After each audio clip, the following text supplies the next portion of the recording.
Hello generals, welcome to this exciting episode of Conflict of Nations World War 3. We are on day 21 of our game and we are now at war with Italy. In the previous episode we tried with our UAVs to find a way to approach Rome and make a safe flight plan for our bombers in order for us to destroy that transportation hub in Rome, the airport of Rome. So now we have two wings of Namibian heavy bombers heading for Rome to flatten the city. In the meantime, we have troops heading for Valletta, the capital of Malta, because of its strategic location in central Mediterranean.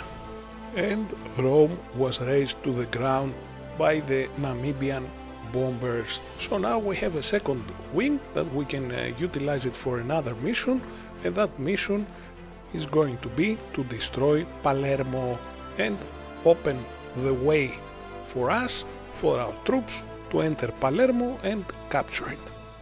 While our bombers head for Palermo, let's mention that in Rome there were other countries' forces as well that got destroyed, and more specifically the UK's.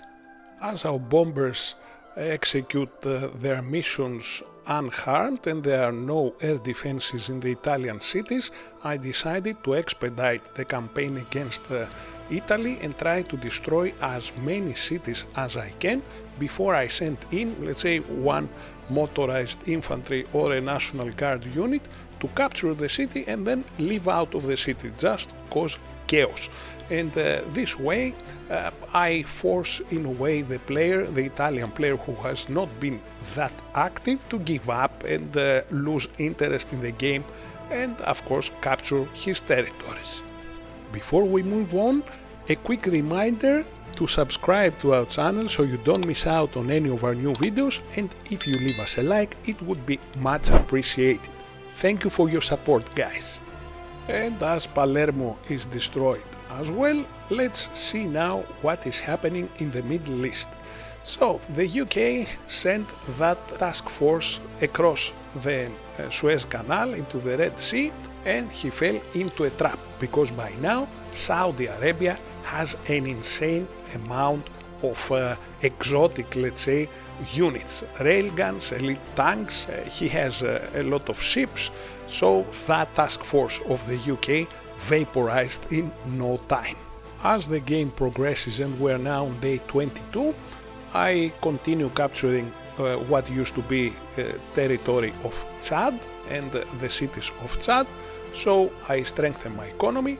By now I have moved my capital to the east, to another city further inland, and also I have constructed underground bunkers to most of my cities, and especially my coastal city has a higher level underground bunkers. Also I have produced quite a few SAMs, mobile SAM launchers, for me to defend against planes. Let's take a quick look now on the losses. We are on day 22 now, halfway day 22, and I have lost only one UAV so far. However, Sweden between day 21 and halfway day 22, he lost his 6 Striker aircraft, 3 amphibious combat vehicles, 7 motorized infantry and 1 multiple rocket launcher. Or for the UK, on day 21 alone, he lost 5 destroyers, 2 corvettes, 2 mobile anti-air and 3 motorized infantry. So these guys now are really worried about the whole situation, and they see that although we did not attack them, we mean business, and of course I take advantage of this. So I started communicating again with Germany. I ignored totally the UK because the UK tried to trick me once, so I don't have the patience with this guy. I want to destroy him. So with Germany I tried to convince him to come to our coalition. Of course, he was reluctant because he was afraid that his allies might attack him if he leaves his coalition, and it is a valid argument, I must say, so at least I tried to soften him a bit and feel a bit safe from our side. And as the game progressed, I was still trying to destroy that task force of Ethiopia just off Djibouti. I was producing more units to strengthen my defenses, and our campaign in Italy was going smoothly. I noticed the trajectory of 2 ballistic missiles launched from the Mediterranean Sea and heading for Saudi Arabia. I was in shock. I did not expect that from the UK. I mean, that was a move of desperation, okay, because he knew he could not win the game, and he started doing these kind of moves. What I did not notice at that time was that another 2 ballistic missiles were coming into my capital, what used to be my capital, but I was focused because I was recording the game. I focused on the Mediterranean and I didn't even take a look at my cities during that time. Big mistake.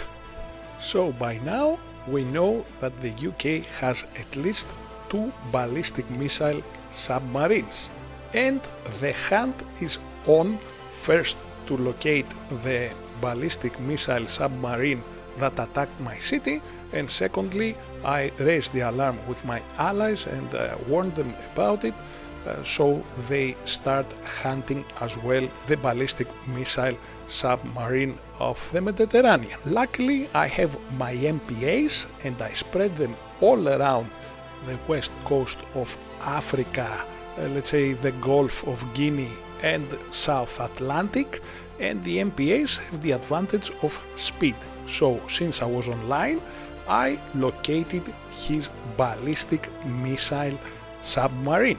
So now he is about to be surprised. Since submarines cannot defend against planes, so it must be an easy target, but I have to make it fast because my MPAs were at the edge of their range, let's say, and I had to move all my MPAs, like 7 or 8 of them, to attack him one after the other. I bet that was a move he regretted, and I made sure of that. By discovering the submarine of the UK while it was running away, and if I managed to destroy it, it would give me leverage with my discussion with Germany, and it would be a clear demonstration that one way or the other we are going to win this game. It's up to him to decide how he wants to be done. Once again, the MPAs show their true value and what they can do, and they sink the submarine of the UK. So now South Atlantic is sub-free, at the moment at least. After the sinking of the submarine of the UK, I checked the news from the previous days and I realized that the UK was researching a chemical program. So I informed about that Saudi Arabia, and I asked him if he could send his task force to attack the British cities. The primary objective was for us to cripple his economy, so he cannot produce any more units, especially those dangerous units like ballistic missiles, ballistic submarines, etc. Of course, Saudi Arabia agreed, and he started attacking the UK's homeland cities. By now, day 25, only Germany was intact. We never killed any of the German forces, and the Saudi Arabian forces are expanding into the European continent. So things are going great for our coalition. But as we run out of time, let me remind you to subscribe to our channel so you don't miss out on any of our new videos, and I will catch you in the next episode. Bye for now.